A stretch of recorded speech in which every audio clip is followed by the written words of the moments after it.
Yes, good morning everyone. My name is Kunal Kumar. कैसे हैं आप सब बच्चों? लास्ट क्लास में हमने अपना एक एक्सरसाइज कंप्लीट करी थी जो बेस थी सब्स्टिट्यूशन मेथड पे, right? So now in this class we will start with this new topic which is called elimination method. How to solve the pair of linear equation in two variables, ठीक है, by elimination method. तो बच्चों चलो सीखते हैं इस method को. सबसे पहले मैंने आपको बताया था कोई भी दो इक्वेशन आपको दी होंगी, आपको सबसे पहले चेक करना है कि वो दो इक्वेशन जो हैं उसमें आंसर्स क्या है. मतलब is it a unique solution, is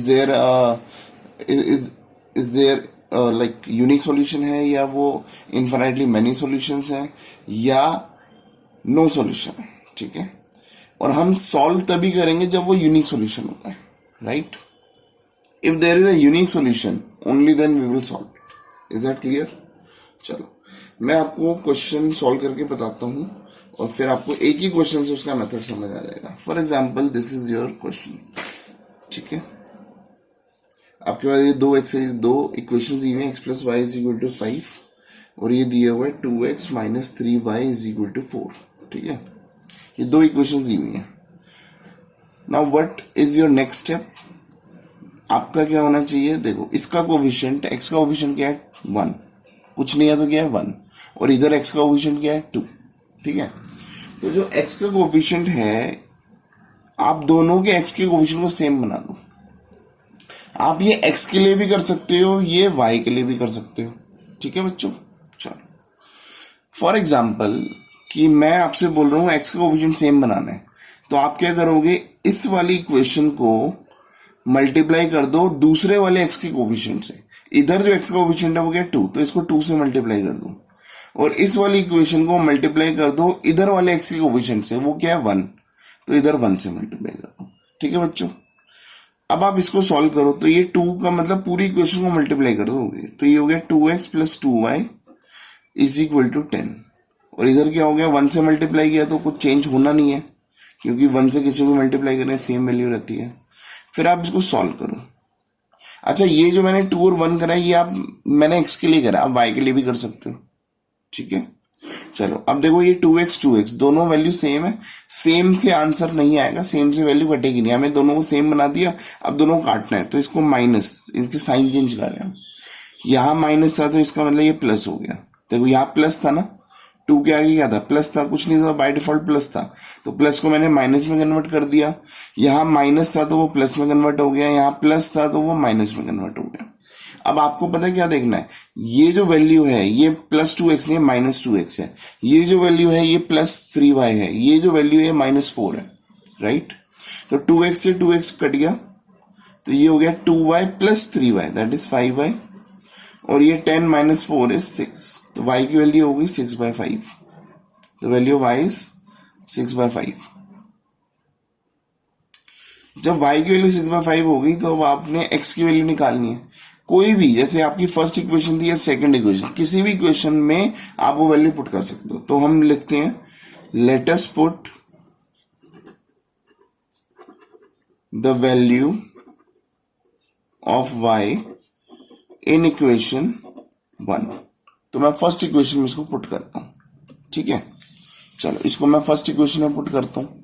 first equation थी x plus y is equal to 5. ये थी जो x plus y is equal to 5 वाली इक्वेशन है उसमें पुट करता हूं तो y की वैल्यू 6/5 है, तो x plus 6/5 is equal to 5. तो x की वैल्यू क्या हो गई? 5 माइनस 6/5. तो value of x is 25 minus 6/5 that is 19/5. ठीक है, तो x की वैल्यू ये होगी. अगर आपको चेक करना है तो आप क्या करो, जो x और y की वैल्यू किसी भी इक्वेशन में डाल दो. सपोज पहली इक्वेशन थी x plus y is equal to 5, x की वैल्यू क्या थी? 19/5 और y की वैल्यू क्या थी? 6/5. दोनों को सॉल्व करो, ये LHS सॉल्व कर रहा हूं. ठीक है, और LHS और RHS अगर इक्वल आ जाते हैं तो आपका आंसर सही है. तो ये 5 एलसीएम तो सेम है, तो ये 19 प्लस 6, तो ये हो गया 25/5. 5 5 से 25. तो इसका मतलब which is equal to RHS। तो ये ऐसे आप चेक कर सकते हो कि आपका आंसर सही है। आपको ऐसा लग रहा था कि सर ये तो फ्रैक्शन में आगे हो सकता है, हमारा आंसर गलत तो नहीं है। तो बच्चों ऐसे गलत नहीं होता, आप जिसको चेक कर सकते हो, बट चेक करने की नीड नहीं होती अगर आपने बिल्कुल ढंग से कैलकुलेशन करी होती है तो। ठीक है, चलो ये था हमारा क्वेश्चन 1 का फर्स्ट पार्ट। अब मैं आपको सेकेंड पार्ट कराता हूं। तो आपको ये समझ आ गया कि एलिमिनेशन मेथड में करते क्या है। आपको कोई भी इक्वेशन लेनी है और दोनों इक्वेशन में से किसी भी कोफिशिएंट को आप सेम कर सकते हो, वेदर इट इज x और वेदर इट इज y। ठीक है, चलो अब मैं एक क्वेश्चन और लेता हूं, क्योंकि फिर हम वर्ड प्रॉब्लम पे चलेंगे और वर्ड प्रॉब्लम आपको केवल इक्वेशन बनाऊंगा और सॉल्व आपको खुद करना है, इसलिए आप इसको ध्यान से सुनो। ये क्वेश्चन कह रहा है 3x plus 4y is equal to 10, 2x minus 2y is equal to 2। ठीक है, आपने क्या करना है, x कोफिशिएंट और y कोफिशिएंट दोनों को सेम बनाना है। तो आप क्या करो, देखो मैं आपको दो तरीके बता रहा हूं। एक तो इधर इस वाली इक्वेशन को 2 से मल्टीप्लाई कर दो दूसरे वाले x कोफिशिएंट से, या एंड इस इक्वेशन को 3 से मल्टीप्लाई कर दो। या दूसरा तरीका यह है कि इस वाली इक्वेशन को -2 से मल्टीप्लाई करेंगे, y का कोफिशिएंट क्या -2, और इस वाली इक्वेशन को 4 से मल्टीप्लाई कर दो। और एक और तरीका है, सर अगर मैं इसको 1 से मल्टीप्लाई करूं, मतलब किसी से भी मल्टीप्लाई ना करूं, और इसको केवल 2 से मल्टीप्लाई कर दूं तो दोनों सेम हो जाएंगे। हाँ, तो बच्चों वो भी आप कर सकते हो। हमारा मेन पर्पज है इसको सेम बनाना। अगर मैं इसको किसी से भी मल्टीप्लाई ना करूं, इसको केवल 2 से मल्टीप्लाई कर दूं तो ये सेम हो जाएगा, तो आपका पर्पज सॉल्व हो जाएगा। ठीक है, चलो लेकिन मैं अपना पुराना तरीका करता हूं कि मैंने इसको 2 से मल्टीप्लाई किया, इसको 3 से मल्टीप्लाई किया, फिर मैंने इक्वेशंस लिखी 6x plus 8y that is equal to 20, और ये हो गया 6x minus 6y is equal to 6। ठीक है,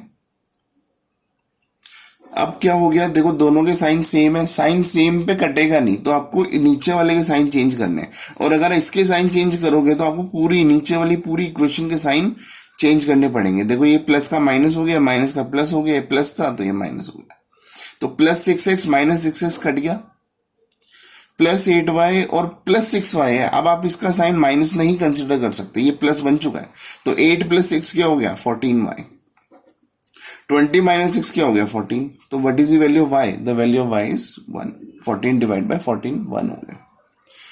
अब सर y की वैल्यू 1 हो गई, तो किसी भी इक्वेशन में आप डाल दो, आप लिखो put y is equal to 1 in equation 1। आप इक्वेशन 1 में भी डाल सकते हो, 2 में भी डाल सकते हो, दोनों में सेम आंसर आएगा। ठीक है, आपको घबराने की कोई जरूरत नहीं है। तो ये पहली इक्वेशन क्या आती है 3x plus 4y is equal, और ओरिजिनल इक्वेशन में डालना है 3x plus 4 into 1 is equal to 10, तो 3x plus 4 is equal to 10, 3x is equal to 10 minus 4 तो 6 हो गया, और x की वैल्यू 6 डिवाइड बाय 3 तो 2 हो गई। तो y की वैल्यू देखो हमारे पास 1 आ गई, और x की वैल्यू हमारे पास 2 आ गई। चेक कर लूं, चलो किसी भी इक्वेशन में डाल देता हूँ। Equation 3x plus 4y is equal to 10, LHS में डालता हूँ। ठीक है, LHS क्या हो गया 3x, x का मतलब 2 प्लस 4y, y का मतलब क्या हो गया, y की वैल्यू 1 थी, तो 6 प्लस 4 क्या हो गया 10 हो गया, which is equal to RHS। देखो मेरा RHS भी यही था 10, तो इसका मतलब क्या हो गया, मेरा आंसर सही है। ये तो मैं आपकी सेटिस्फेक्शन के लिए बता रहा हूँ। अगर क्वेश्चन में वेरीफाई करने को नहीं कहा हो तो आपको वेरीफाई करने के लिए टाइम वेस्ट करने की जरूरत नहीं है, क्योंकि हम आपको इतनी प्रैक्टिस करा देते हैं कि आपकी प्रैक्टिस के बेस पे ही आपकी कैलकुलेशन बहुत सही हो जाती है।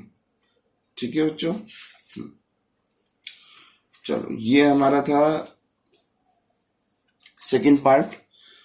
हाँ, लेकिन मैं एक बात दोबारा फिर भूल गया कि आपको क्वेश्चन सॉल्व करने से पहले आपका ये फर्स्ट स्टेप होना चाहिए कि आपको चेक करना है कि ये यूनिक सॉल्यूशन है, नो सॉल्यूशन है, या इनफाइनाइटली मैनी सॉल्यूशन है। जैसे इसमें कैसे चेक करेंगे, a1 upon a2 b1 upon b2। पहले इसको चेक करो, देखो इसको सिंप्लीफाइड फॉर्म में लिखो 2 × 2 2 × 4। क्या ये दोनों इक्वल आ रहे हैं? नहीं सर, ये इक्वल ही नहीं आ रहे। तो इसका मतलब क्या हो गया, since a1/a2 is not equal to b1/b2, तो आप लिखोगे there is a unique solution, और उसके बाद आप सॉल्व करोगे। और अगर यूनिक सॉल्यूशन नहीं होता, ध्यान से सुन लो बच्चों, अगर यूनिक सॉल्यूशन नहीं होता तो आप केवल स्टेटमेंट में आंसर लिख दोगे it has infinitely many solution और it has no solution, right. चलो एक क्वेश्चन में और कराने के मूड में हूं, मैं आपको यहां पे दिस पोर्शन में मैं आपको क्वेश्चन कराता हूं। चलो एक क्वेश्चन ये कह रहा है, इसका फोर्थ पार्ट है, थर्ड पार्ट आप खुद करेंगे। x/2 plus 2y/3 is equal to -1। एक इक्वेशन ये दी हुई है, एक इक्वेशन दी हुई है, मैं दूसरी इक्वेशन को दूसरे पेन से लिखता हूं ताकि आप कंफ्यूज ना हो। x minus y by 3 is equal to 3, this is your next equation, ठीक है। तो हम फर्स्ट इक्वेशन को मैं सॉल्व करते हैं। तो एलसीएम ले लिया, तो एलसीएम 6 आया। अब 2 को किससे मल्टीप्लाई करूंगे, 6 हो जाए 3 से, तो ऊपर मतलब ऊपर वाले को भी फिर 3 से मल्टीप्लाई करेंगे। अब 3 को किससे मल्टीप्लाई करूंगे, 6 आ जाए 2 से, तो ऊपर वाले इसके ऊपर वाले को भी 2 से मल्टीप्लाई करेंगे तो 4y हो गया।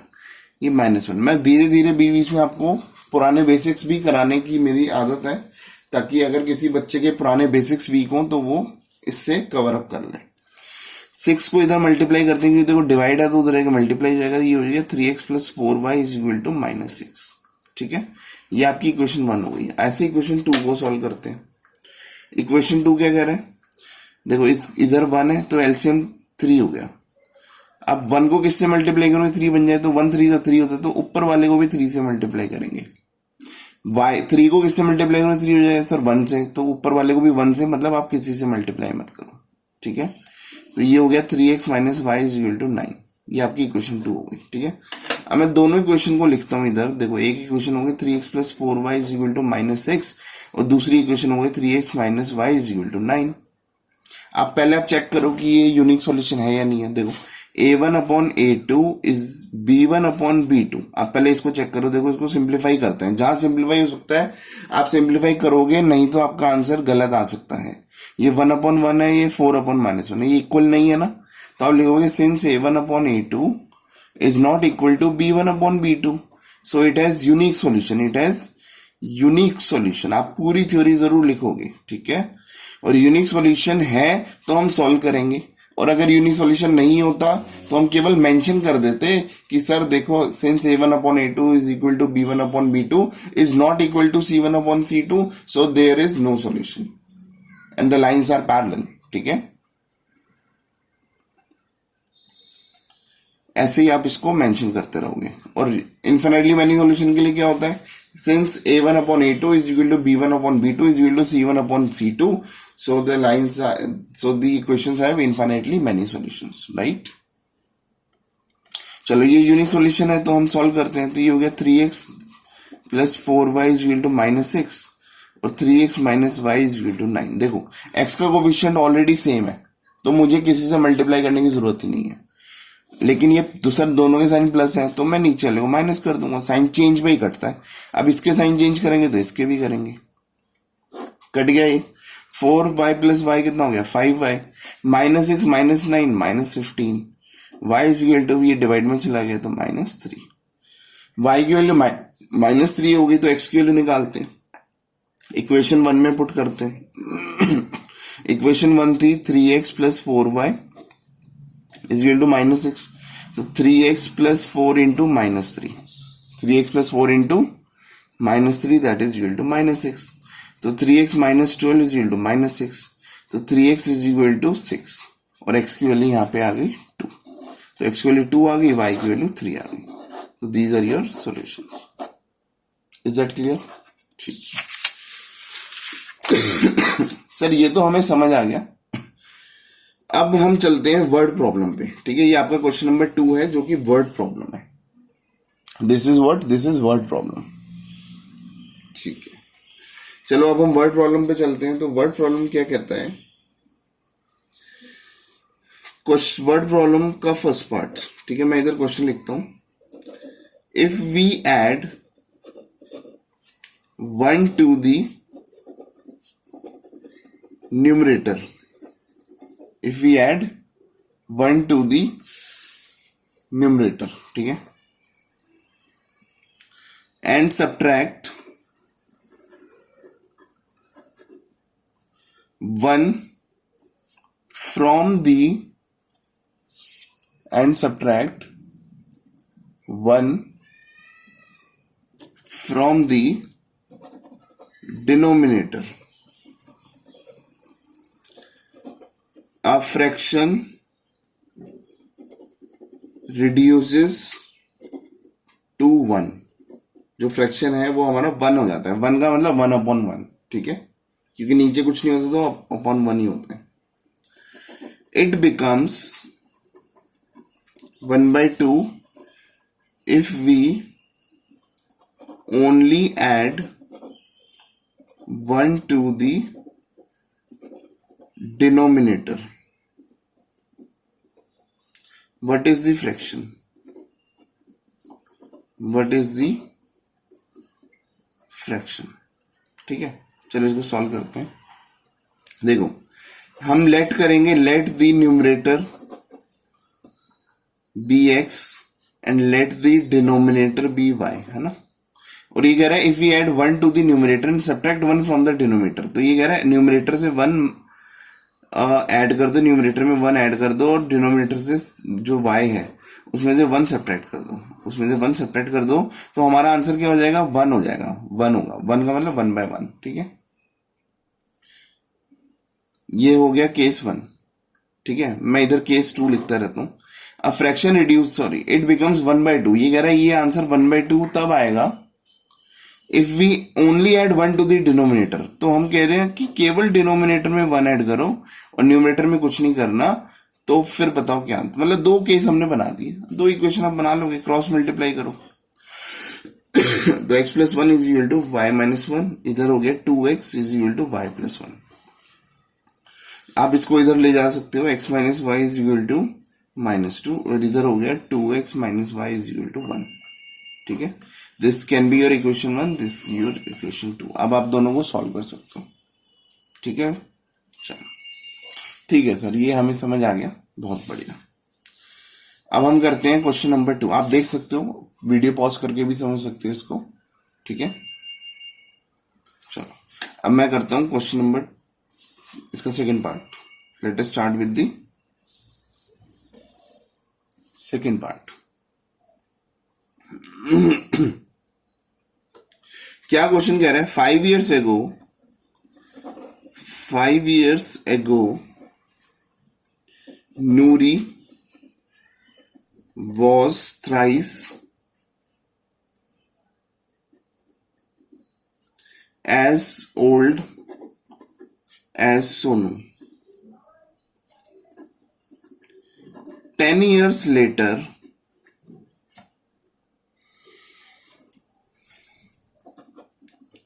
Nuri will be twice as old as Sonu. How old are Nuri and Sonu? और जिस टाइम पे मैं क्वेश्चन लिख रहा होता हूं, आप ये मत समझो कि हम टाइम खराब कर रहे हैं. उस टाइम पे आपको क्वेश्चन को समझना है. क्वेश्चन कह रहा है, देखो कभी भी ईयर्स वाले क्वेश्चन है तो मैंने आपको इसका बताया हुआ है कि लेट करो, let the present age of, जो पहला कौन है? Noori. Let the present age of Noori be x years and let the present age of Sonu be y years. ठीक है, नूरी और सोनू की प्रेजेंट एज, हमेशा प्रेजेंट एज को x और y मान लो. उसके बाद क्वेश्चन में कभी वो फ्यूचर की बात करेगा, कभी पास्ट की बात करेगा, ठीक है.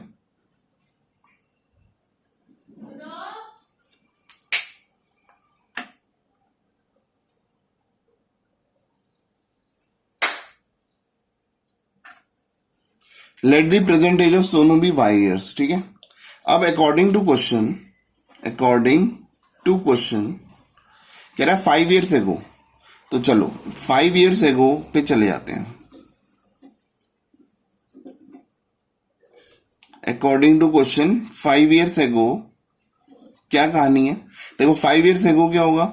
नूरी वॉज थ्राइस, थ्राइस मतलब 3 times, टाइम्स मतलब मल्टीप्लाई, ठीक है। Thrice is old age Sonu. तो इधर x है और इधर y है, ये नूरी है। 5 साल पहले इसकी एज क्या हो जाएगी? 5 -5 कर देंगे, इसकी भी -5 कर देंगे, है ना। ये सोनू है। सोनू जो है वो, सॉरी नूरी जो है, दिस इज नूरी, रूरी, ठीक है।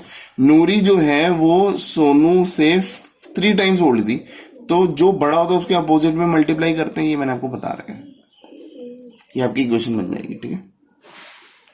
फिर दूसरी बात क्या कह रहा है ये? 10 years लेटर, देखो 10 years लेटर, 10 साल बाद, तो मैं लिखता हूं according to question 10 years later, later मतलब फ्यूचर में। देखो इधर x है, इधर y है, दोनों तरफ 10 ऐड कर दो, क्योंकि 10 साल बाद की बात हुई। अब क्या कह रहा है? जो नूरी है वो सोनू से ट्वाइस है, ट्वाइस मतलब 2 से मल्टीप्लाई कर दो। आप दोनों इक्वेशन को सॉल्व करोगे और आपका आंसर आएगा। मैंने इक्वेशन बता दी, ठीक है। दिस इज इक्वेशन 1 और 2। अब आप इसको सॉल्व करके आंसर निकाल सकते हो, ठीक है। मेरा यहाँ पे मेन पर्पज है आपको वर्ड प्रॉब्लम को कैसे कन्वर्ट करना है, ठीक है। चलो, तो ये देख लिया आपने। अब नेक्स्ट क्वेश्चन में चलते हैं।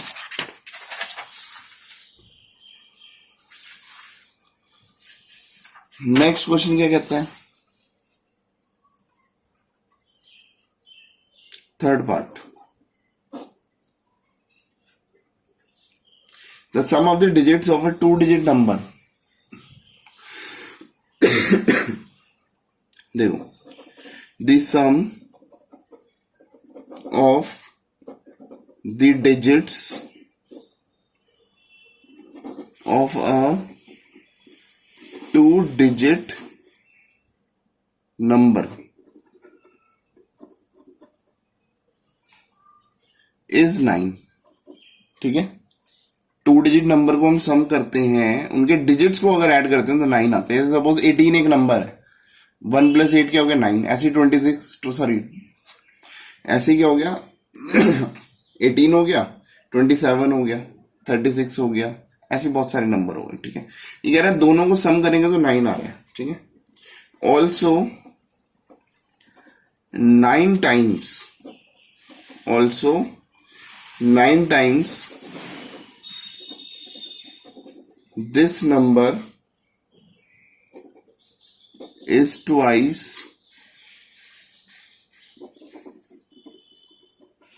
the number obtained by reversing the order of the digit, the order of the digit. Find the number, find the number, ठीक है। चलो इसको सॉल्व करते हैं। देखो मैं आपको पहले कुछ बेस बता दूं इसका। कोई भी 2-digit नंबर होता है, फॉर एग्जाम्पल सपोज 53 है, फॉर एग्जाम्पल। इसको पता है हम कैसे तोड़ सकते हैं? इसको ले सकते हैं 50 + 3। इसको हम पता है कैसे ले सकते हैं? इसको ले सकते हैं 10 × 5 + 3, ठीक है। दिख रहा है आप सबको? तो अल्टीमेटली मैंने 53 को क्या लिख दिया? 10 + 5 + 3, ठीक है। अब देखो 10, और अगर सपोज इस जो यूनिट डिजिट है, सपोज ये यूनिट डिजिट है, इसको मैंने x मान लिया, और जो 10th डिजिट है उसको मैंने y मान लिया, तो मैं पता क्या कर रहा हूं? 10 तो रहेगा ही रहेगा, इंटू 5। 5 क्या था? 10th digit number. 10 मल्टीप्लाई हुआ 10th डिजिट नंबर के साथ, चाहे आपने इसको x मानो चाहे y मानो। यहां पे मैंने y माना है, तो ये 10y हो गया, प्लस 3, 3 मतलब यूनिट डिजिट, तो ये x हो गया। तो कोई भी जो नंबर है उसको मैंने इस फॉर्म में कन्वर्ट कर सकता हूं। तो हम यही स्टार्ट करते हैं, लेट द यूनिट डिजिट। ये मैंने जस्ट एक एग्जांपल लिया आपको समझाने के लिए, ठीक है। Let the unit digit be x and tens digit be y, ठीक है। तो हमारा जो नंबर है दी ओरिजिनल नंबर, जो हमारा पहले हम नंबर बना रहे हैं उसको बोलते हैं original number. The original number is equal to, देखो ये क्या हो गया, 10y+x।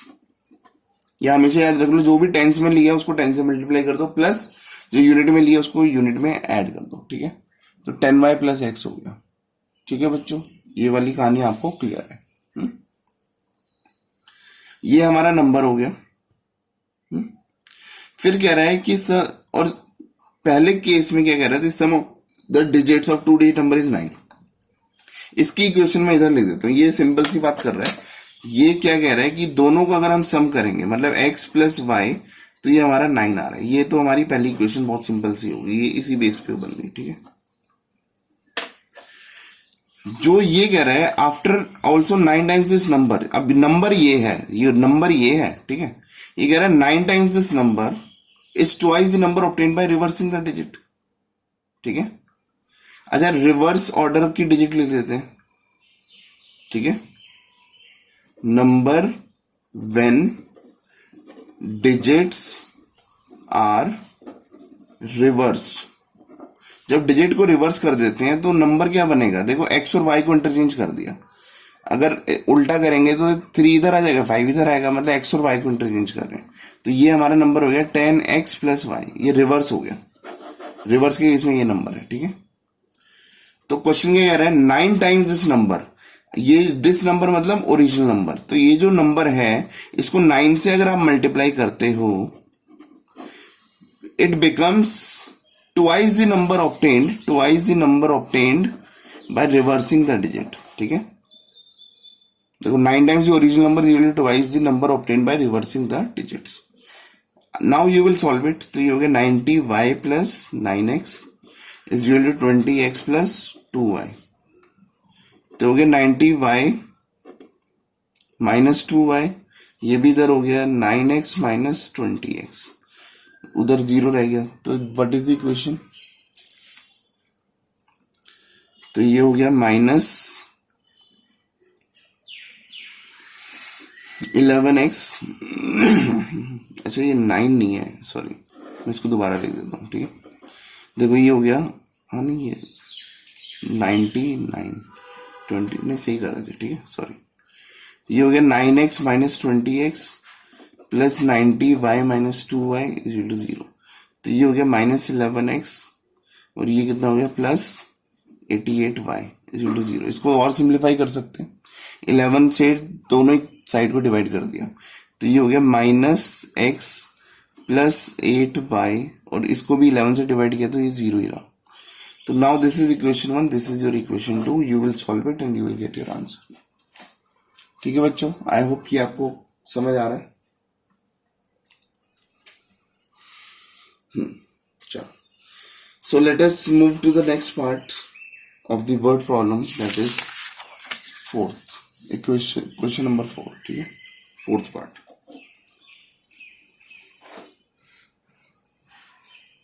क्वेश्चन 4 कह रहा है Meena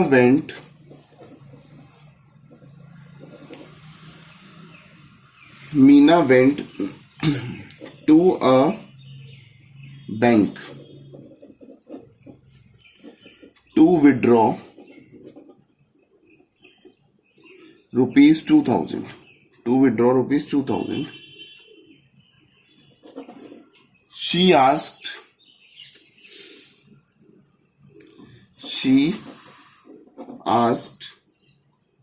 the cashier to give her ₹50 and ₹100 notes only, ठीक है।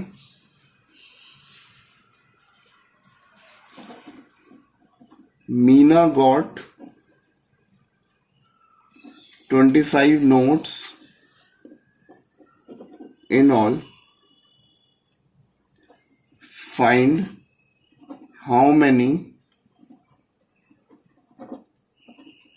notes of ₹50 and ₹100 she received. चलो, let us start with this question. मतलब हम ये एज्यूम करते हैं, let the number of ₹50 notes be x and let the number of ₹100 notes be Y.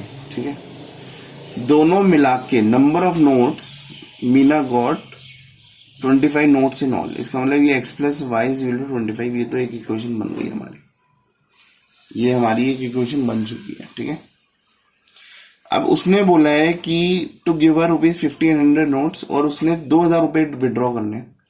तो बताओ, अगर उसको उसने x नोट लिए हैं, सपोज 5 नोट लिए हैं 50 रुपए के, तो कितने रुपए हो गए? 5 इंटू 50, 250 रुपए हो गए। अगर उसने x नोट लिए 50 रुपीज के, तो कितने रुपए हो गए? 50 इंटू एक्स।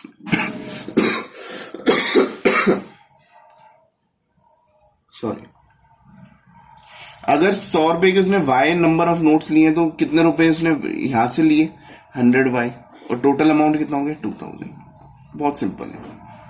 ये हमें अमाउंट की बात करें, यहाँ पे नंबर ऑफ नोट्स की बात करें, दोनों को सॉल्व करोगे you will get your answer. Fifth part,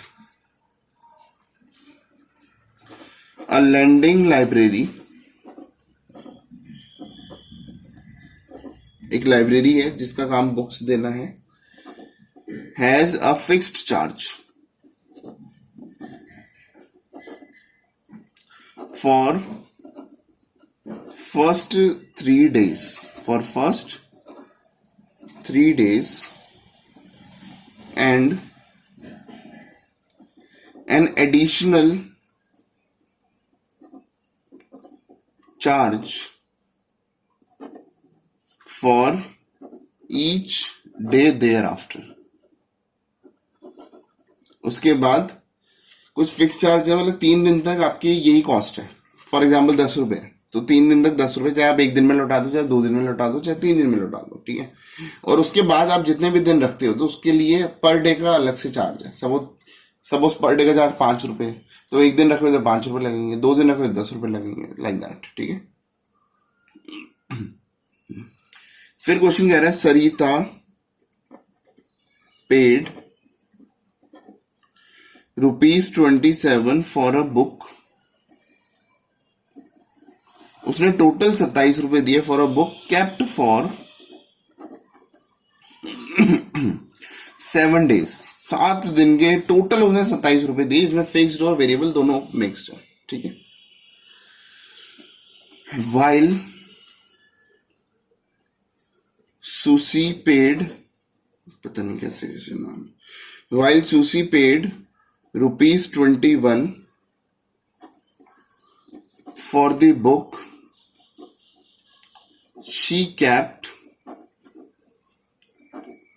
for 5 days। Find the fixed charge and the charge for, मतलब ये कह रहा है find fixed charge and charge for each extra day. ठीक है, और हर दिन के जो वेरिएबल चार्ज था वो कितना है? देखो सिंपल क्वेश्चन है। टोटल उसने 27 रुपए दिए, किसने? सरिता ने, for a book kept for 7 days। देखो let the fixed charge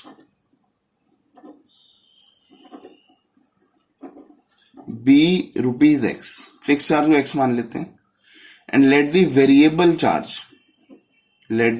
charge be ₹y per day.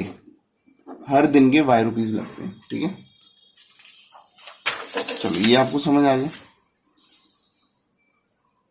अब इसके आगे हम थोड़ा और सॉल्व करते हैं इसको। टोटल 27 रुपए दिए, देखो फिक्स तो देने ही देने, प्लस 7 days उसने टोटल रखे। ठीक है, मतलब 7 days उसने टोटल रखे और शुरू के 3 दिन का तो फिक्स चार्ज है, तो वेरिएबल वाले डेज कितने हो गए? 4 दिन, तो इसके तो x रुपीज ही लगने। ठीक है, तो वो तो 3 दिन का टोटल x ही लगेगा और बाकी 4 दिन के y रुपीज लगे। ठीक है, तो 4 इंटू वाई हुआ, है ना, टोटल कॉस्ट इतनी होगी। और दोनों फिक्स्ड और वेरिएबल, देखो ये वाली जो कॉस्ट होगी ये आपकी फिक्स्ड कॉस्ट है, और ये वाली जो कॉस्ट है वेरिएबल है। कैसे सर? 4 दिन के लिए बुक रखी, 3 दिन फिक्स पीरियड था, उसके बाद कितने दिन रखे? 4 दिन, क्योंकि टोटल 7 डेज है और हर दिन के वाई रुपीज देने हैं, तो इतने रुपए मैंने वेरिएबल के दिए, ये वेरिएबल चार्ज है, ठीक है। और दोनों को मिला के आपको 27 रुपीज लगे। सेम केस सूसी वाला कहानी है। कैसे? एक्स प्लस उसने कितने दिन के लिए रखी? 5 डेज के लिए, ठीक है। तो 3 दिन तो फिक्स्ड हो गए, 5 में से 3 फिक्स हो गए, तो वेरिएबल कितने हो गए? 2। तो x plus 2y is equal to कितना हो गया? 21। Total variable fixed plus variable मिला के उसने टोटल 21 रुपीज दिए। This is your equation 1, this is your equation 2। Now you got it solve, ठीक है।